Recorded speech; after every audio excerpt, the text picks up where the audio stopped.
আজ আমি মুগ পটল বানিয়ে দেখাবো। হ্যালো বন্ধুরা, আমি পিঙ্কি, আমার রেসিপিতে সবাইকে স্বাগতম। আজ আমি সম্পূর্ণ নিরামিষ মুগ পটল বানিয়ে দেখাবো। তার জন্য নিয়েছি আমি এখানে পটল।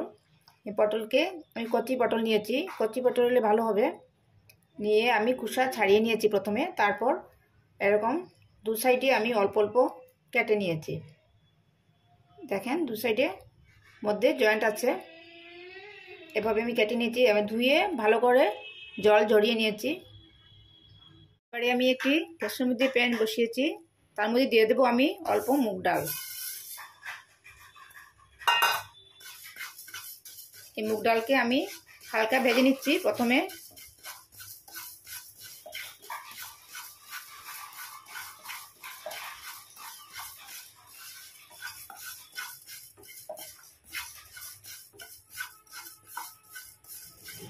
একদম লাল করে ভাজবো না বন্ধুরা, হালকা ভেজে নেব। একটা সুন্দর গন্ধ বেরিয়ে আসার পর আমি গ্যাসটা অফ করে দেব। বন্ধুরা, আমি চুলার আঁচে লতে রেখে ডালগুলো ভেজে নিয়েছি। আমার ডালগুলো একদম ভাজা হয়ে গেছে। এবারে আমি গ্যাসটা অফ করে দিচ্ছি। বন্ধুরা, আমি ডালটা নামিয়ে নিয়েছি একটা বাটির মধ্যে। এবারে আমি অল্প জল দিয়ে দেব।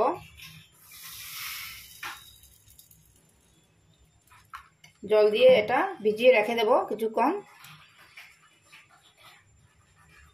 বন্ধুরা, এবারে আমি একটি প্যানের মধ্যে সরষের তেল দিয়েছি। এবারে প্রথমে আমি পটলগুলো হালকা ভেজে নিচ্ছি। তেলটা গরম হয়ে গেছে, এবারে পটলগুলো দিয়ে দিচ্ছি।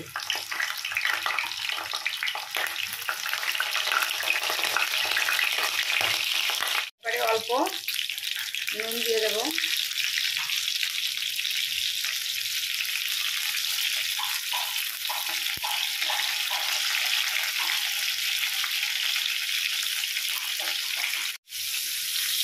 বন্ধুরা, আমার ভাজা হয়ে গেছে পটলগুলো, এবারে নামিয়ে নিচ্ছি। বন্ধুরা, এবারে এই তেলের মধ্যে পটল ভাজার যে তেল রয়েছে এটার মধ্যে আমি ফোড়ন দিয়ে দেব। প্রথমে দিয়ে দিচ্ছি দুটো তেজপাতা, অল্প জিরে,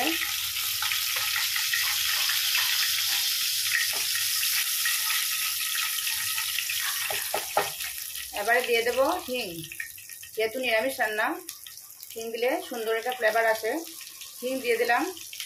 তারপর দিয়ে দেবো 1 চামচ আদা পেস্ট। দিয়ে আমি কয়েক সেকেন্ড ভেজে নেব। কয়েকটি মশলা অ্যাড করব। প্রথমে দিয়ে দিলাম হলুদ গুঁড়ো, অল্প লঙ্কার গুঁড়ো, অল্প জিরের গুঁড়ো দিয়ে ভালোভাবে কষে নেব। এবারে অল্প জল দিয়ে দেব।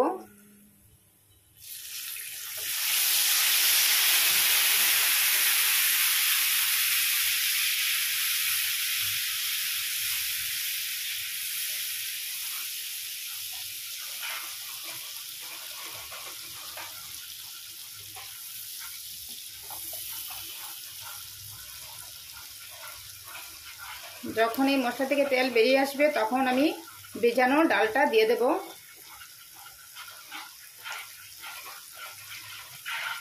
ডালটা আমি ভালোভাবে ধুয়ে নিয়েছি। এবারে আমি ডালটা দিয়ে দেব। দেখেন বন্ধুরা, মশলা থেকে তেল বেরিয়ে এসছে।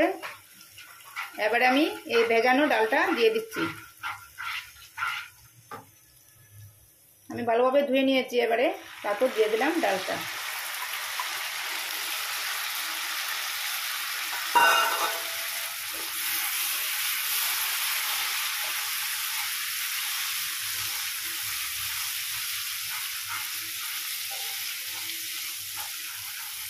এবারে দিয়ে দেবো আমি স্বাদ অনুযায়ী নুন আর চিনি।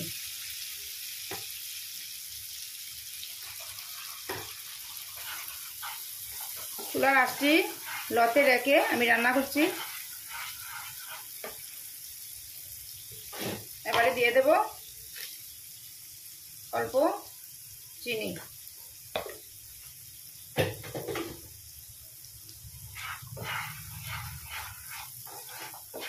এবারে ভালোভাবে কষে নেব।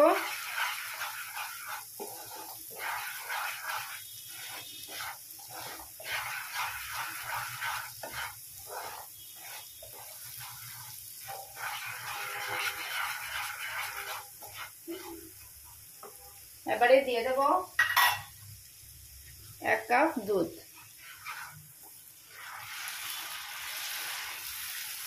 এখানে ফ্রিজের দুধ কখনো ব্যবহার করবেন না, রুম টেম্পারেচারে রাখা দুধটি দিয়েছি।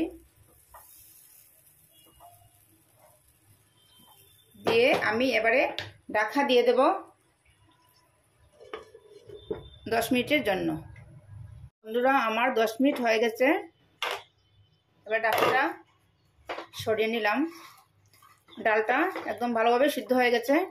এবারে এই ভাজা পটলগুলো দিয়ে দিচ্ছি।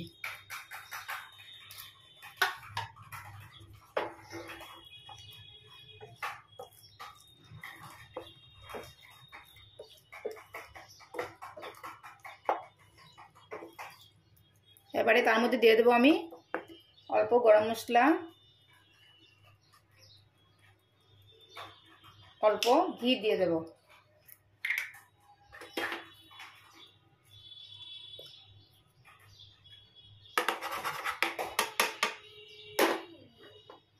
চারটা কাঁচা লঙ্কা দিয়ে দিলাম।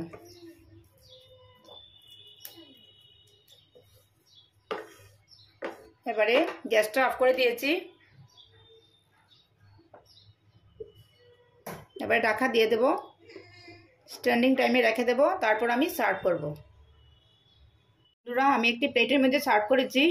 আজকের রেসিপিটি কেমন লাগলো, ভালো লাগলে লাইক করবেন, শেয়ার করবেন, আমার চ্যানেলটিকে সাবস্ক্রাইব করবেন। আপনারা যে কোনো নিরামিষ দিনে রুটি, পরোটা বা ভাতের সঙ্গে খেতে পারবেন। খুব সুস্বাদু একটি রেসিপি, একবার বানিয়ে দেখবেন।